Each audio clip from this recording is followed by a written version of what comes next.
Boa noite, graça e paz. Tudo bem com você? Quantos querem ouvir a voz de Deus mais um pouco nessa noite? Mas amém. Abra sua Bíblia comigo em Ageu, capítulo 1. Livro do profeta Ageu. Diga comigo, Ageu está na Bíblia, gente.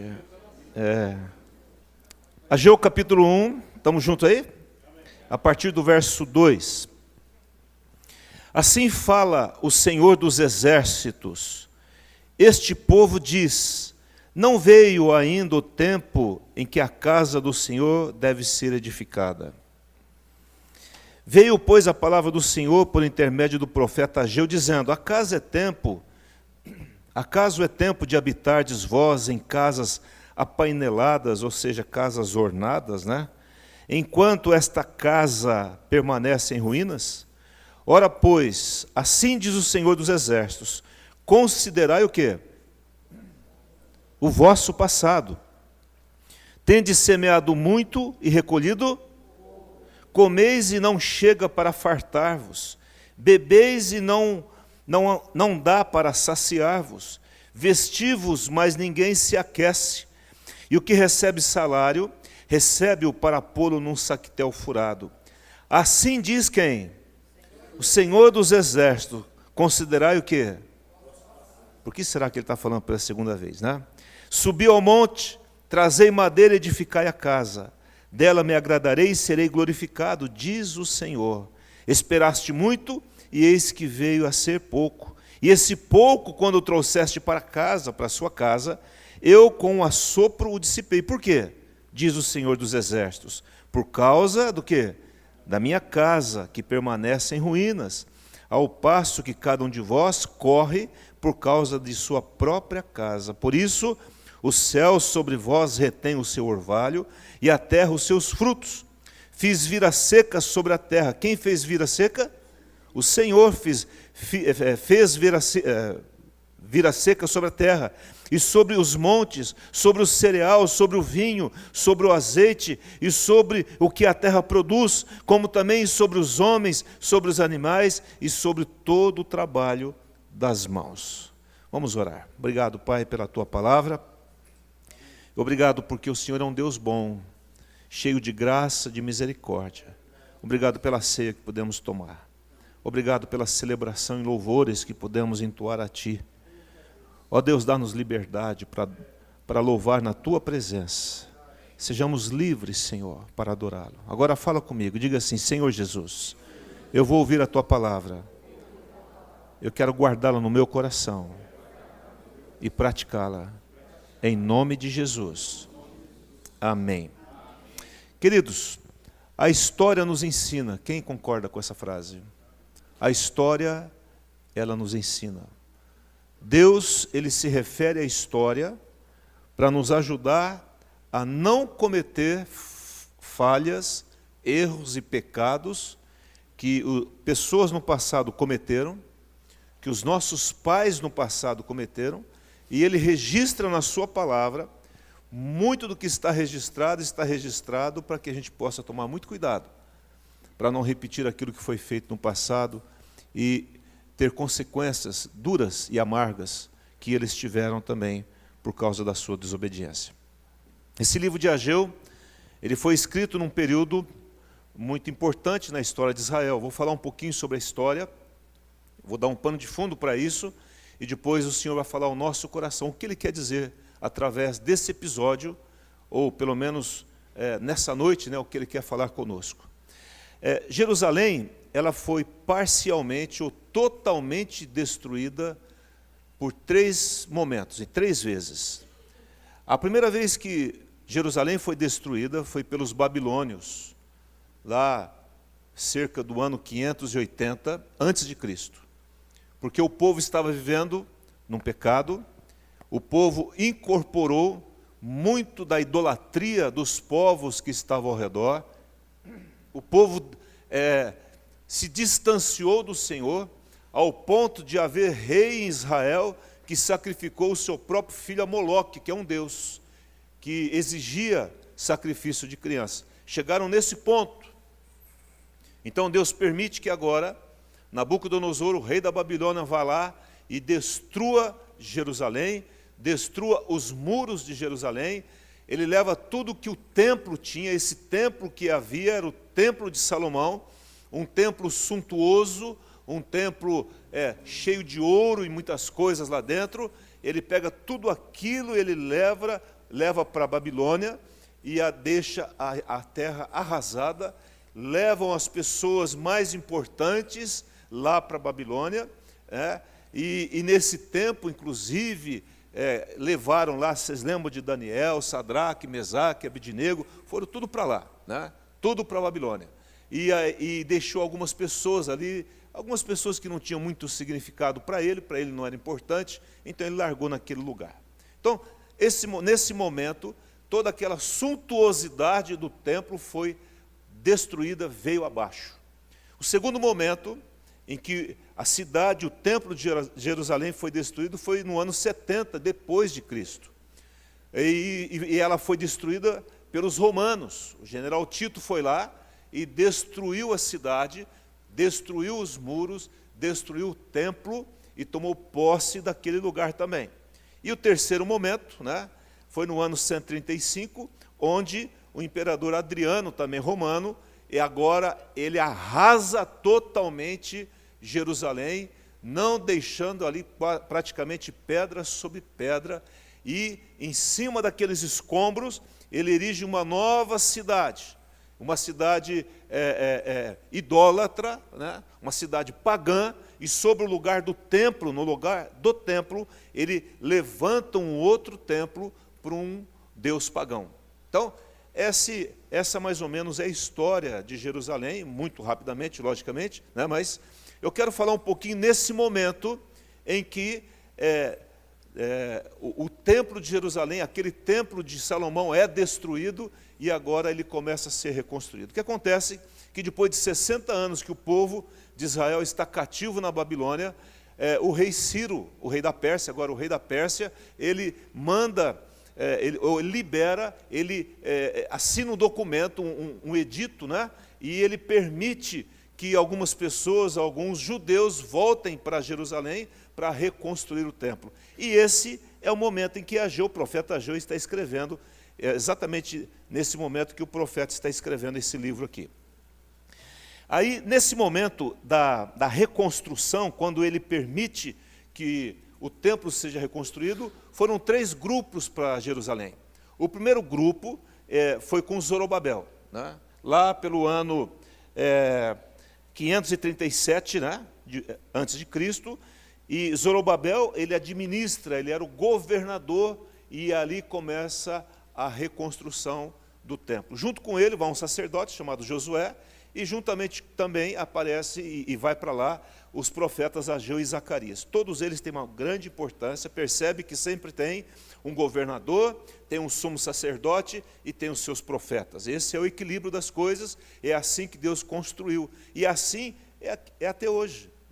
Nós temos os governantes e temos nós que somos sacerdotes do Senhor para profetizar a favor da nossa nação, a favor do nosso governo, para que Deus tome conta dessa nação, e é isso que nós temos feito, e feito o nosso papel como igreja. Esse primeiro grupo, ele começa a construir o templo, após 2 anos, começa a haver muita investida dos inimigos, muita gente contrária, os povos sabendo quem eram os judeus, entendendo a história dos judeus naquele lugar, o que eles já tinham feito naquele lugar, eles começam toda uma ação contrária, eles param por cerca de 12 a 16 anos, aí não se tem muito acordo nessas datas, mas eles param por um longo tempo. E aí o profeta Ageu e Zacarias, eles começam a profetizar e dizer: vamos lá, gente, vamos reconstruir o templo, o Senhor deu ordem. Eles se animam novamente e o templo ele é reconstruído completamente. Demora um bom tempo, mas ele é reconstruído. O segundo grupo que vai é quando, no reinado do rei Artaxerxes, que foi um bom rei, que ajudou muito Jerusalém, vai lá o profeta Esdras, e aí ele vai para Jerusalém agora para restaurar a questão espiritual de Jerusalém.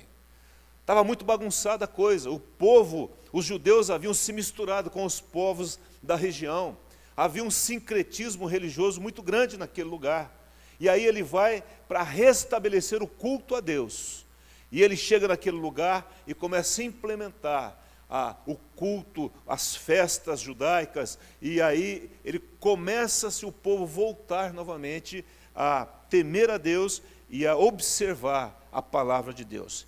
E aí vai um terceiro grupo, 13 anos depois, aí Neemias é que vai, mas agora ele vai como governador para reconstruir os muros de Jerusalém, e ele reconstrói lá em 52 dias, uma coisa que ninguém acreditava que pudesse acontecer, muito rapidamente, utilizando-se do poder das famílias. Do poder do quê, gente?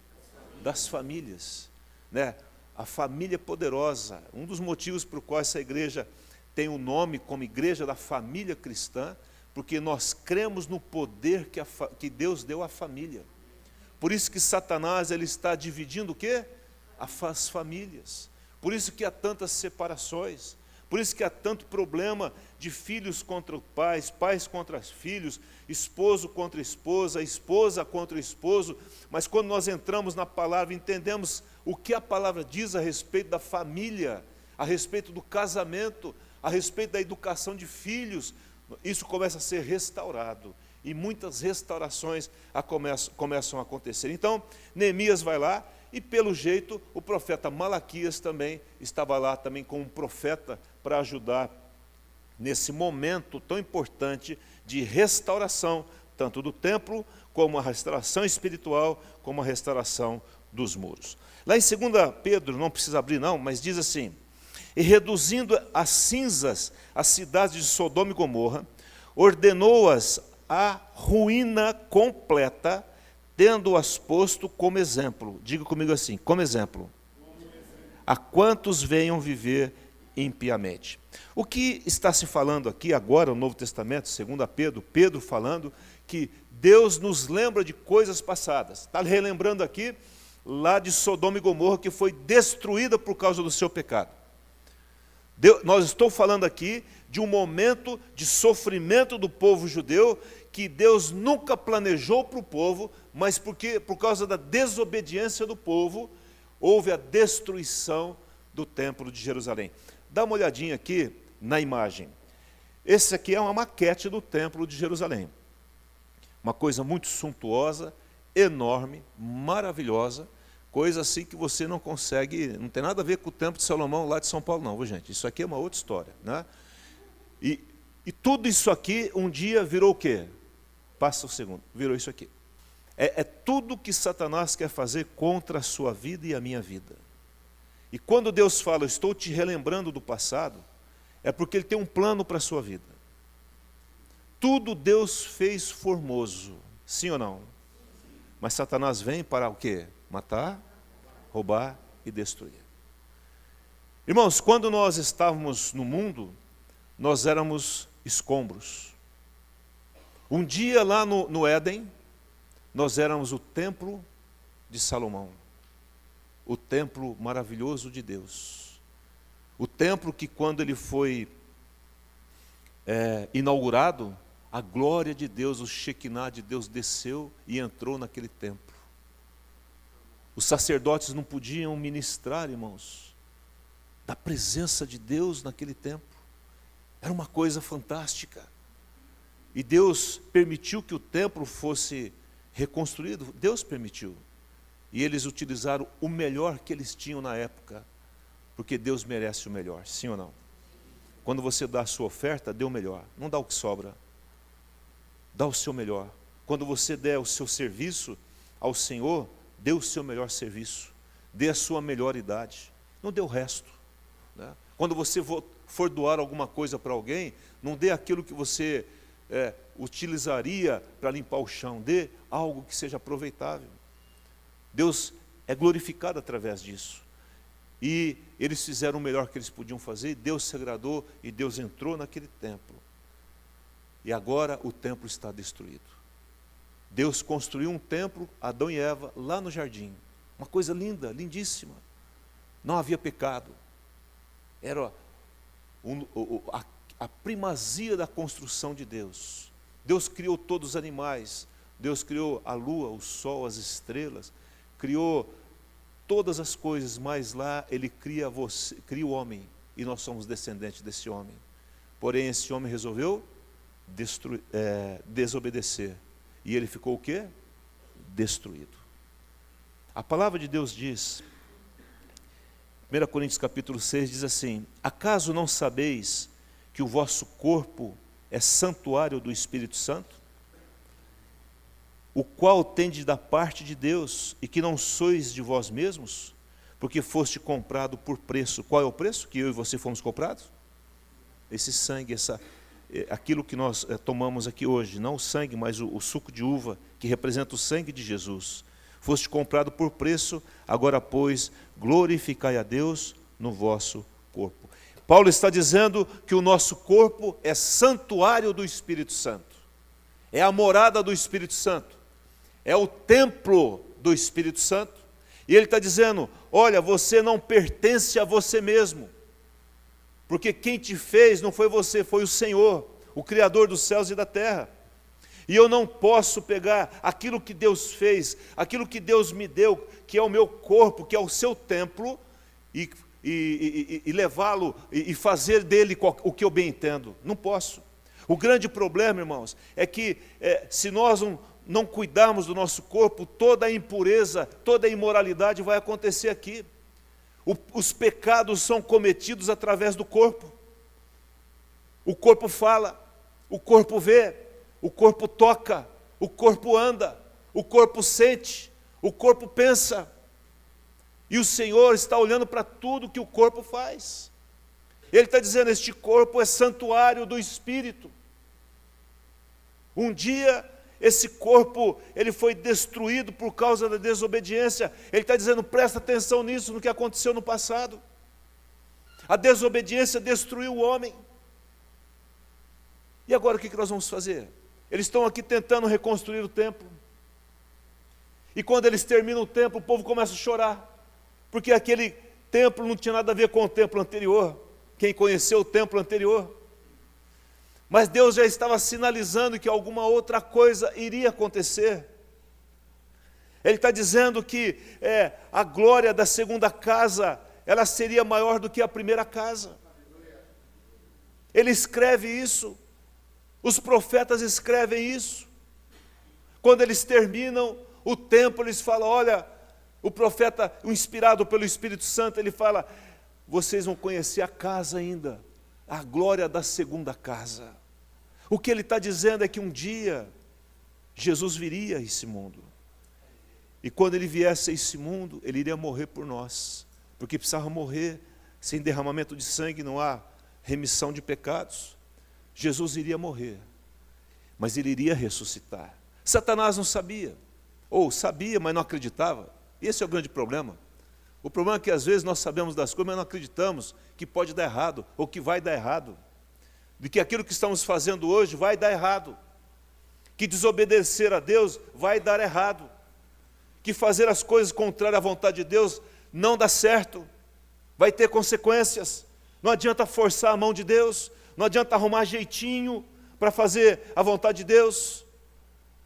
Nós temos que tomar cuidado com como nós utilizamos o nosso corpo. E o pior disso tudo, irmãos, que nesse momento aqui, quando Neemias vai reconstruir o templo de Jerusalém, o templo, a muralha, ele reconstrói a muralha, ele volta para a Babilônia, ele volta para Jerusalém, e quando ele volta para Jerusalém, tem um cabra lá, um tal de Tobias, que entra dentro do templo e ele começa a morar ali. O lugar, presta atenção, o lugar onde as ofertas de manjares eram colocadas, o lugar onde as primícias eram colocadas, o lugar onde os dízimos eram colocados, porque Neemias não estava mais lá para coibir esse tipo de coisa, ele se apossou, e o sacerdote Eliasibe permitiu que isso acontecesse. O que acontece conosco é que, quando o inimigo vem contra nós, tentando destruir a nossa vida, ele não vem de uma vez, ele vem ocupando alguns cômodos da nossa vida. E quando Neemias chega, ele abre aquilo e fala, o que está acontecendo aqui? Não, é que eu coloquei aqui um amigo meu, tá, um parente aqui, o Tobias. Assim, não pode, Isso aqui foi consagrado ao Senhor. Foi por causa disso que esse templo um dia veio abaixo.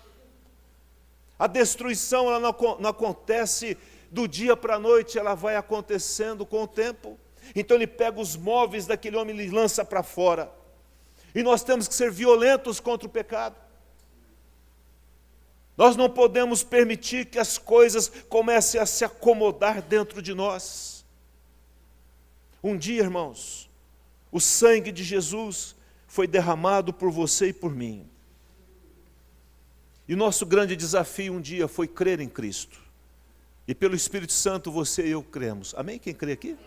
Você entregou sua vida a Jesus? Amém? Não? Esse é o grande fato. Irmãos, isso é o fato mais importante. É o fato que mudou a história da sua vida na eternidade. Não despreze esse dia. Leve em consideração ele. Lembre-se desse dia. O dia em que você falou: Jesus, eu confesso que o Senhor é o Senhor, Salvador da minha vida. Se você não fez isso, faça isso nessa noite. Sabe por quê? Porque eu e você nascemos assim, puro escombro. Satanás e o pecado nos desfigurou. Nós nascemos, irmãos, maus. Nós nascemos sem a presença de Deus em nós. Ninguém nasce crente. Minha mãe, quando eu nasci, ela era uma cristã, mas eu tive que me converter. Eu tive que entregar minha vida a Cristo. Nós nascemos inclinados a fazer as coisas erradas. A nossa carne prefere o pecado. Ela é atraída pelo pecado, pela desobediência. E nós estamos vivendo um cristianismo hoje, onde você não pode falar nada para as pessoas. Se você aponta e diz: olha, está errado, você precisa parar com isso, ele sai da igreja e vai para uma outra igreja.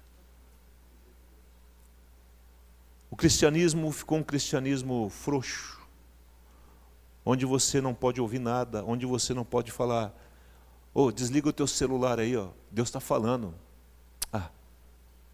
Ninguém tem direito de dizer o que eu tenho que fazer com o meu celular. Eu vou para outro lugar. E as pessoas ficam pulando de lugar em lugar, até achar um lugar onde ela quer, ou ouve aquilo que ela quer ouvir, né?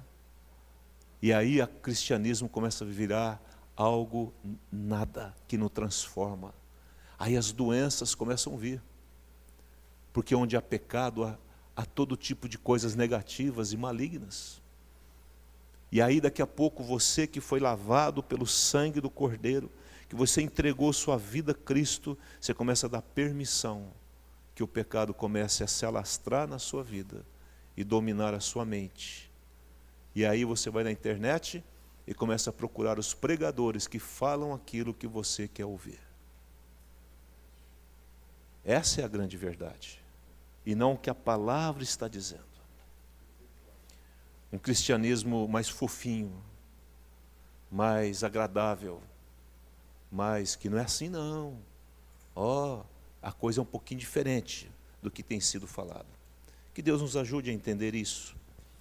Paulo está falando sobre a impureza e imoralidade e que essas coisas contaminam o santuário, o templo do Espírito Santo. O que aconteceu lá atrás, aconteceu conosco. Nós ficamos destruídos. Aí Jesus vem, como foram os profetas Esdras, o Ageu, Zacarias, Malaquias, os governadores Zorobabel, Neemias, para reedificar tudo aquilo que estava no chão. Jesus entrou na sua vida, só que agora Ele não está reconstruindo, Ele está te dando uma nova vida. Amém? Não? Agora você nasceu de novo. Você era uma criatura que agora você é uma nova criatura. Agora o Espírito Santo, que antigamente ficou no templo apenas um pouco de tempo, lá no templo de Salomão, agora esse Espírito Santo está aí dentro de você, vivendo em você 24 horas por dia. Porque ele diz que Ele não habita em templos feitos por mãos humanas. Ele te construiu e Ele quer viver dentro de você. Sabe a aflição que às vezes nós temos? Você sabe aquilo que a gente fica procurando daqui, de lá para cá? É uma inquietação humana e carnal nossa. Nós precisamos aprender a buscar a Deus com o interesse de tê-lo apenas na nossa vida como aquilo que é de mais importante.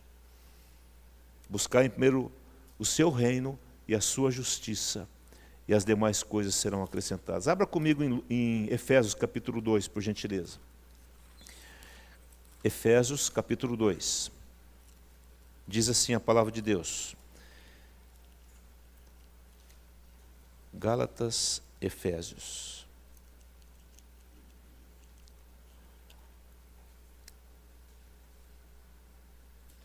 Preste atenção nessa leitura aqui. Posso ler? Efésios capítulo 2, verso 1. Ele nos deu vida estando nós mortos nos nossos delitos e pecados. Você e eu estávamos mortos, puro escombro, por causa dos pecados, nos quais andastes outrora segundo o curso deste mundo, segundo o príncipe da potestade do ar, do espírito que agora atua nos filhos da desobediência, entre os quais também todos nós andamos outrora segundo as inclinações do que, gente? Da carne, fazendo a vontade do quê? Da carne e dos pensamentos, e éramos por natureza filhos da ira, como também os demais. Mas Deus, mas quem? Sendo rico em misericórdia, por causa do grande amor com que nos amou, e estando nós mortos dos nossos delitos, nos deu vida juntamente com Cristo. Pela graça sois salvos. E juntamente com Ele, nos ressuscitou e nos fez assentar nos lugares celestiais em Cristo Jesus, para mostrar nos séculos vindouros a suprema riqueza da sua graça em bondade para conosco em Cristo Jesus. Porque pela graça sois salvos mediante a fé. Isto não vem de vós, é dom de Deus, não de obras. Você pode dar tudo que você tem, e isso não é suficiente para comprar a tua salvação, só o sangue do Senhor.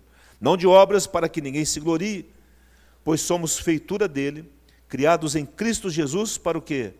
Para as boas obras, as quais Deus de antemão preparou para que andássemos nele. Amém?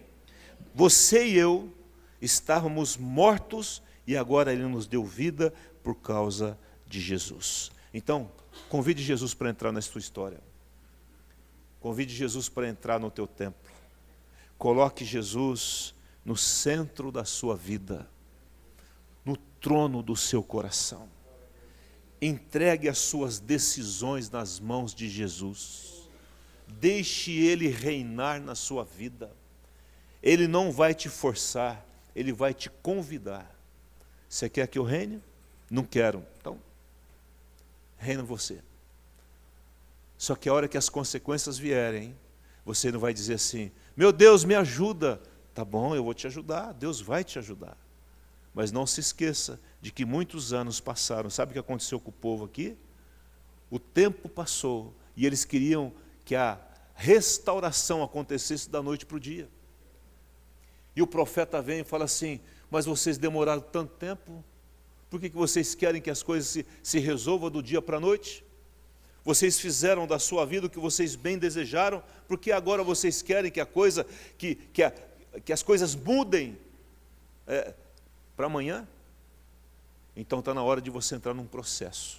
Queridos, quando o Espírito Santo entrou em nós, começou uma nova coisa começou a acontecer dentro de nós. Deus começou a restaurar a nossa filiação. Somos filhos de Deus. Amém, não? Restaurar a sua e a minha identidade. Quem é você? Eu sou filho do Altíssimo. Amém, não? Começou a restaurar como você fala, o seu vocabulário. Começou a restaurar da maneira como você age, como você tem que agir. Começou a restaurar os seus relacionamentos. Começou a restaurar você como marido, como esposa, você como filho. Deus começa a trabalhar em nós e está trabalhando em nós até agora. Amém, não? Amém. Nós vamos para o céu sendo trabalhados pelo Espírito Santo, mas ele está trabalhando de dentro para fora. Agora eu tenho que colocá-lo no seu devido lugar. E o devido lugar dele é o centro. Amém, não? É interessante que eles tiveram que tomar uma decisão muito séria e muito complicada e muito difícil. Quando Neemias vai lá para reconstruir o templo, e aí ele começa a fazer algumas reformas, e dentre as reformas, o povo havia se casado com pessoas que eles não deveriam ter casado. Irmãos, a história de Israel sempre foi assim. Por que Deus não queria que o povo judeu casasse com outras pessoas? Porque as outras pessoas traziam consigo os seus ídolos e as suas imagens e contaminavam o povo. Sempre foi assim. Salomão é o exemplo clássico disso. Salomão foi o homem mais sábio e mais burro do mundo. Verdade, irmãos. Eu, para cuidar de uma mulher, eu sou sangue. O cara tinha 700, se não me engano, concubinas, 300 mulheres. É o contrário? Como que é então? Então é isso aí. Todo jeito tá lascado.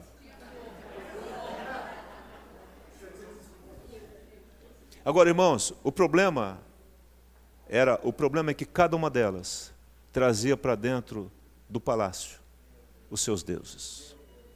A sua cultura satânica corrompeu o coração do homem que foi usado por Deus para construir o templo magnífico.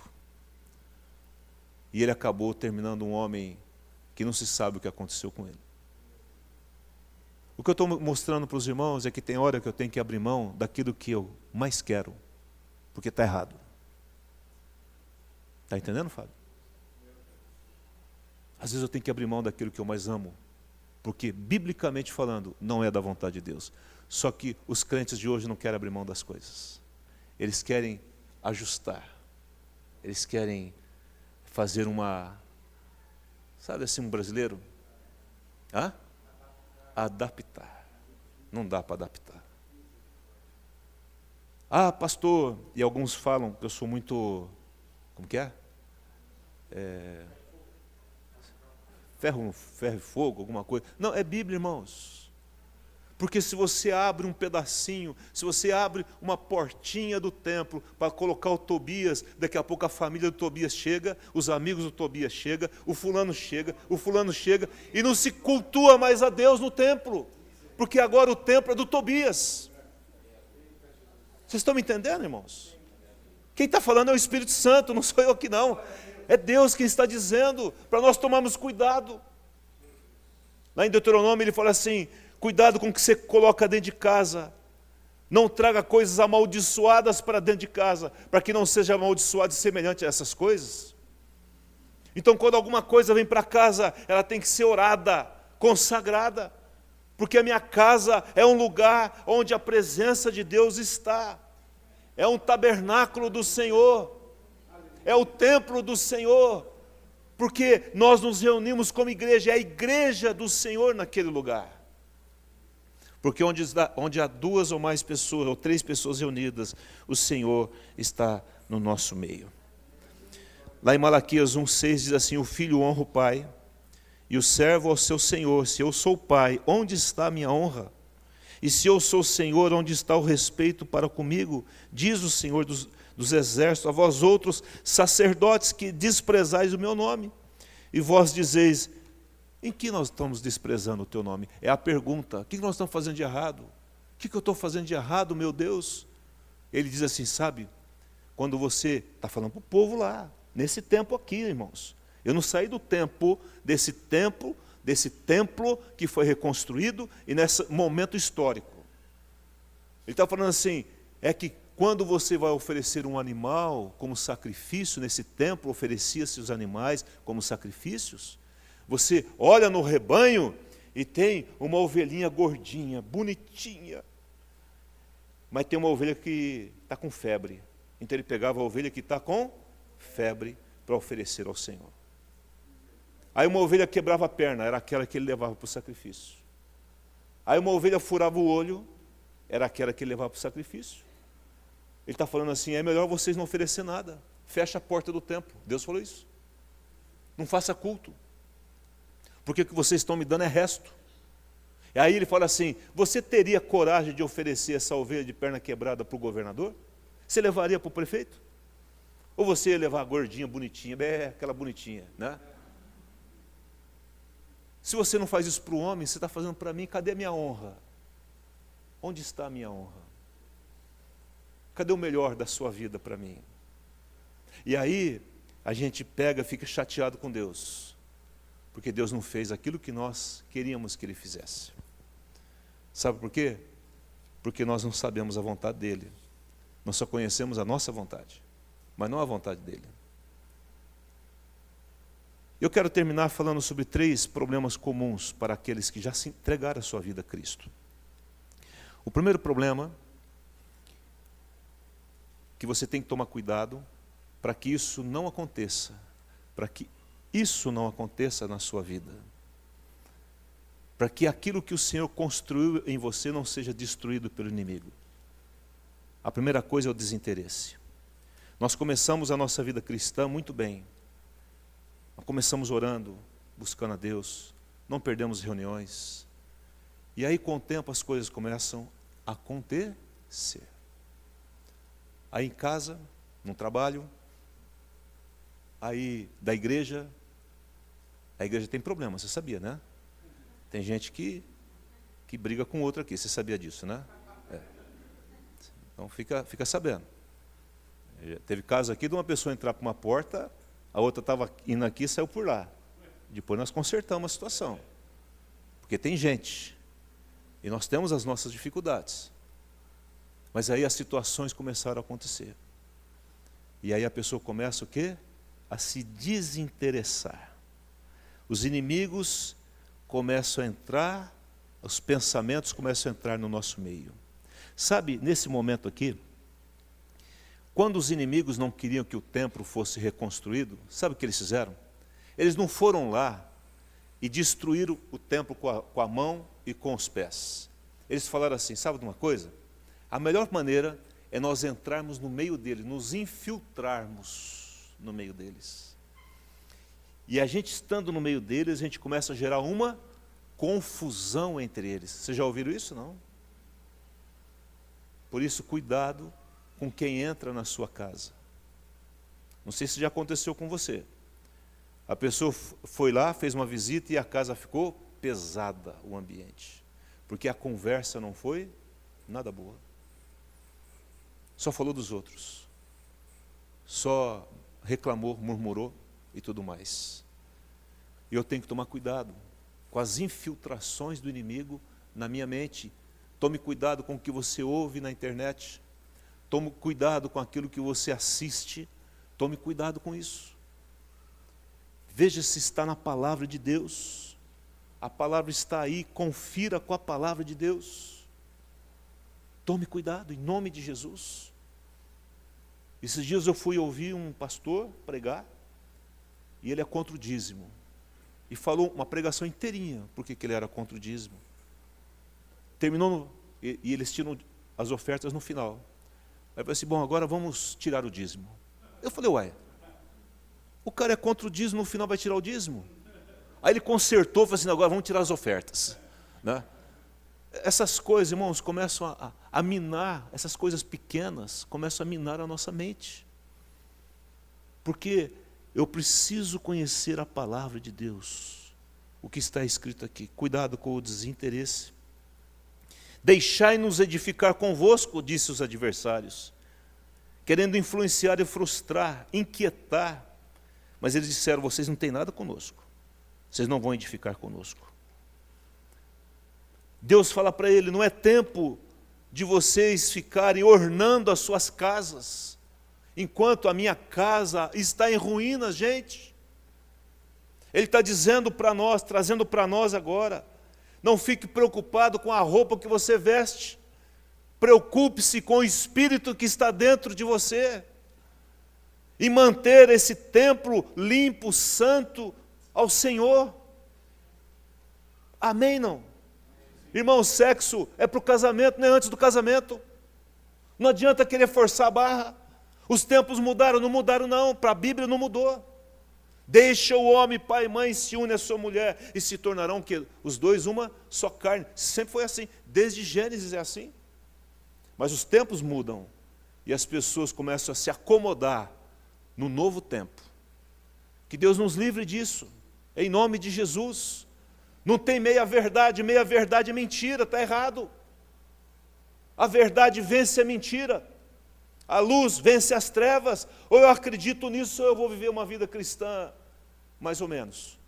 E eu acabo permitindo que as coisas entrem na minha vida e comecem a destruir aquilo que o Espírito Santo construiu. E diz a Bíblia que o segundo estado acaba sendo pior do que o primeiro. O resultado do povo foi a escassez.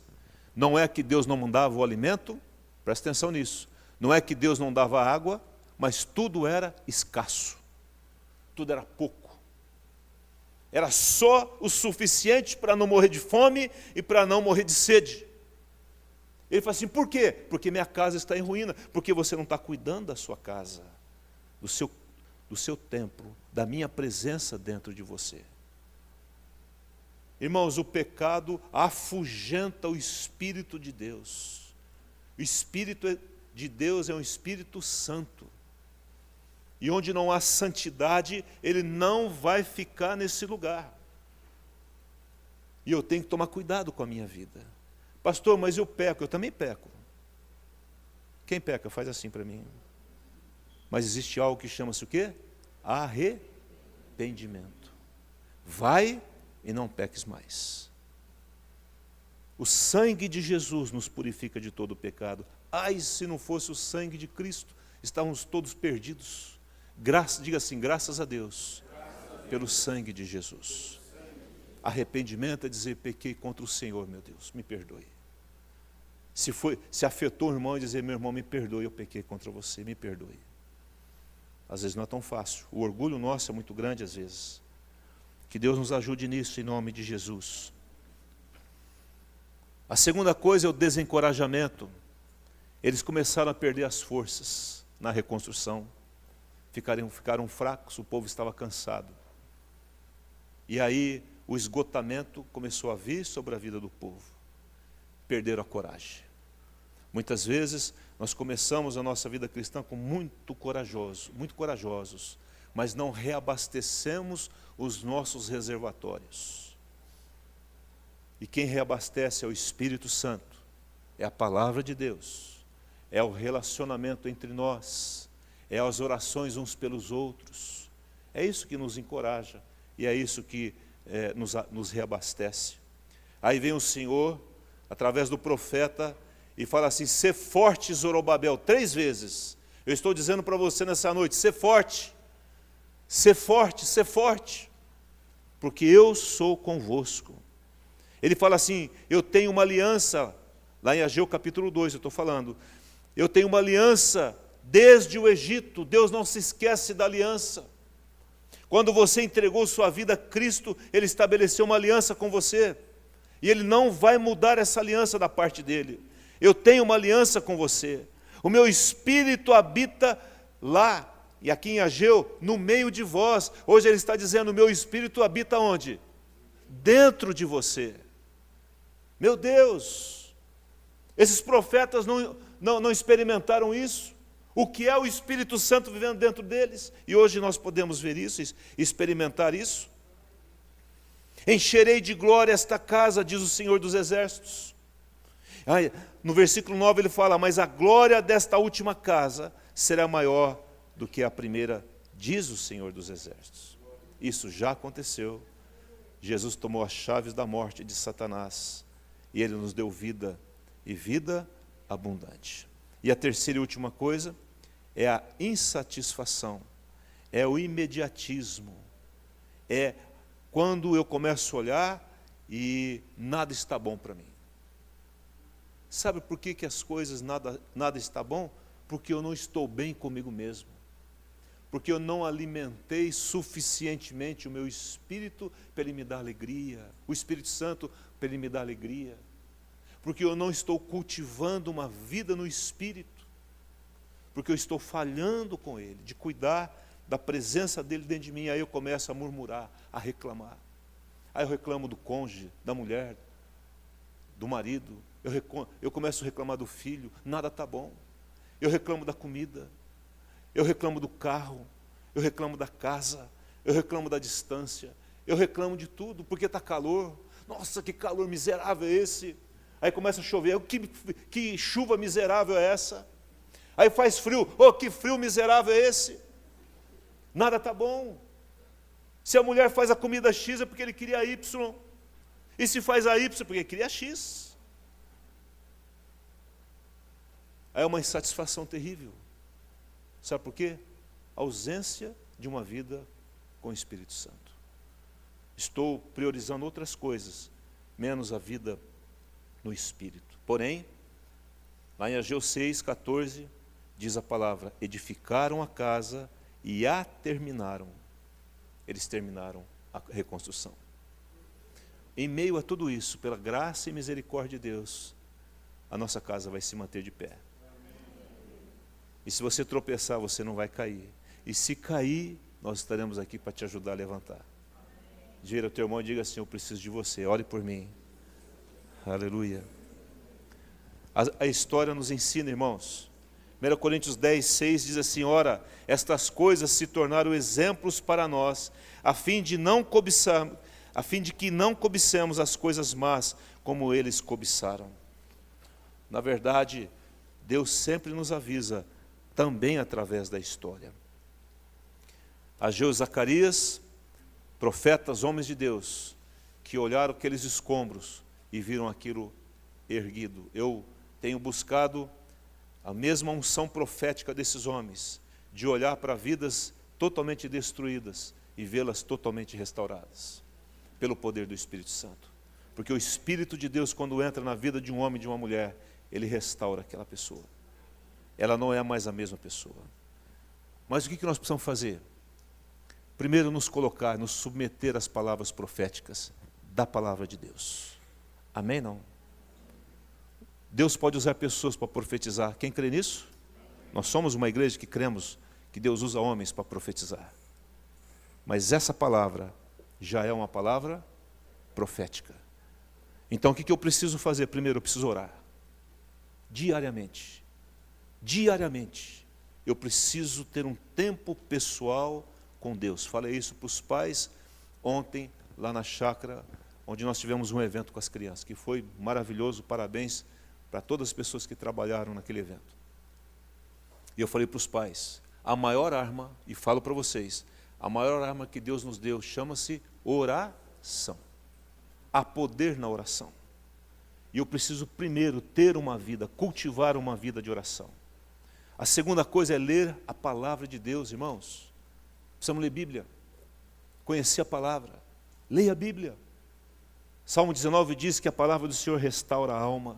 Eu sei o que eu estou falando porque eu vivi isso. Vivi isso na sua plenitude, na sua totalidade.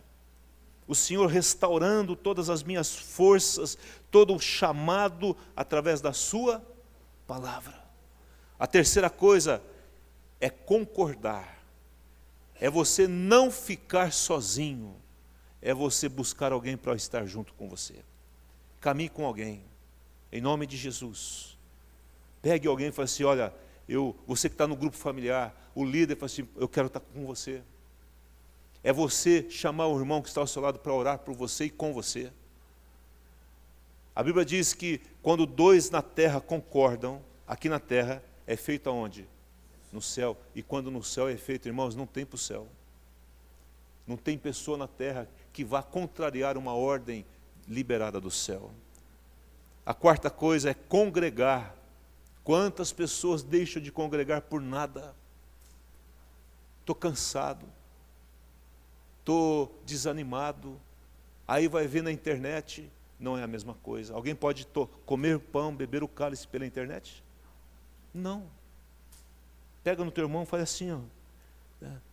Assim, pega nele. Alguém consegue sentir isso pela internet? Não, irmãos, não tem como.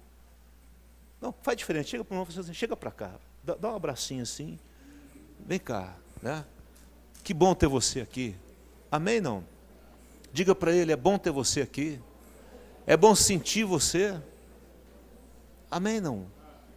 E a última coisa, nós precisamos servir. Dispor o nosso talento nas mãos de Deus. Não fique sentado na igreja. Há algo que Deus quer te usar para fazer. Então é falar assim, eis-me aqui, Senhor. Usa a minha vida. Amém, não? Tem jeito, irmãos. Tem jeito de nós servirmos a Deus dentro de casa. É você pegar o teu celular, ao invés de ficar brigando no celular, você mandar aconselhamento, palavras boas. Amém, não? É você ligar para alguém, orar com alguém. Como eu tenho feito isso? A pessoa fala assim, pastor, eu não posso falar agora, mas eu estou precisando de uma oração. O que eu faço? Eu pego lá no WhatsApp, faço uma oração pelo WhatsApp. E a pessoa ouve assim, olha, essa oração me ajudou muito. Amém, não? Mas o bom mesmo é no olho. Como diz por aí, no tete a tete, né? É olhar nos olhos. É sentir a pessoa e dizer, estamos juntos. Obrigado, Pai, por essa noite. Obrigado pelo teu Espírito que está aqui. Obrigado, Pai. Se alguém aqui ainda não entregou o seu coração a Cristo, se a sua vida está em ruínas, nós nascemos em ruínas. Em pecado me concebeu minha mãe, nós nascemos no pecado. Não que o nascimento seja pecado, ou que o sexo seja pecado, entre marido e mulher. É porque quando nascemos distorcidos da imagem do Senhor. Ficamos deformados, emocionalmente complicados, temperamento todo desajustado, as nossas inclinações erradas, mas por causa do grande amor de Cristo, Ele nos alcançou com o seu amor. E eu e você entregamos a nossa vida a Ele. Então, se você não entregou ainda, faça isso nessa noite. E se você quiser entregar o seu coração a Ele, você tem a liberdade de sair do seu lugar e vir aqui à frente, eu quero orar com você. Seja livre. Se você já entregou o seu coração a Ele, é hora de fazer uma análise e dizer como eu tenho vivido a minha vida cristã. O Sambalá e Tobias queriam tanto impedir que as muralhas não fossem reerguidas. Os arábios lá no templo querendo minar que o templo não fosse reconstruído. Mas eles não conseguiram, porque o Senhor levantou profetas para dizer, vamos para frente, não vamos tirar dos olhos do Senhor, coragem, vamos lá. O povo foi separado por famílias, e as famílias trabalhavam e se defendiam, e as famílias unidas venceram os inimigos. O Senhor quer te restaurar e restaurar a sua família nessa noite. O Senhor quer restaurar a centralidade de Cristo na sua vida. Nessa noite, se você entregou sua vida a Cristo, mas Ele não é o centro da sua existência, é hora de colocá-lo no seu devido lugar. Porque se Ele não ocupa as rédeas da sua vida, outra coisa vai ocupar. E aí, essa outra coisa vai ser muito ruim para você. Então você tem a liberdade de dizer para Jesus, Jesus, pode ocupar o seu devido lugar, que é o centro da minha vida. É o dono, é o Senhor, é o que comanda. A última palavra é sua, Jesus. Mas se por acaso na jornada alguns Tobias entrarem em algumas áreas da sua vida e você permitiu, é hora de abrir a porta e de forma violenta mandá-lo embora. E dizer: aqui não, aqui no templo, na casa do Senhor, só tem o Senhor. É só Ele, é só o Espírito Santo, não é mais ninguém. Aqui não tem espaço para mais ninguém, somente para Ele. Em nome de Jesus, obrigado, Pai, pelo Teu grande amor. Agradeça ao Senhor pela obra que Ele tem feito na sua vida. É uma obra diária, é constante, é um ajuste constante. Não pare de crescer em Deus. Ore ao Senhor, tenha uma vida de oração, leia a palavra de Deus, tenha pessoas para orar junto com você. Não deixe de congregar, porque estar aqui nada substitui esse momento. E se dispõe a servir ao Senhor e dizer: Senhor, eu quero fazer a Tua vontade, quero usar os dons, os talentos que o Senhor me deu para abençoar pessoas. Senhor Deus, estamos aqui como igreja do Senhor. Queremos agradecer pela Tua misericórdia, pelo Teu sacrifício, porque o Senhor nos alcançou e porque hoje somos o Teu tabernáculo, o Teu templo, a Tua casa. Ajuda-nos, Senhor, a cuidar da nossa casa. Se alguma coisa entrou aí que não é do Senhor, está na hora de tomar uma decisão nessa noite. Viva o melhor de Deus. Ele tem o melhor para você. Não viva uma vida mais ou menos, mas uma vida plena.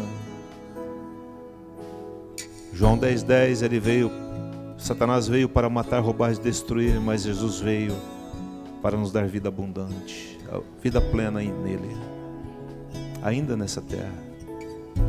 O que temos que fazer é cuidar da nossa vida, cuidar do nosso tabernáculo e mantê-lo limpo, santificado, purificado, acessível, onde Ele tem a liberdade de se manifestar, onde Ele reina, onde Ele é o Senhor. E que a graça do Senhor Jesus e a comunhão do Espírito Santo seja contigo, hoje e para todos sempre. Amém e amém. Dê um abraço na pessoa que está ao seu lado.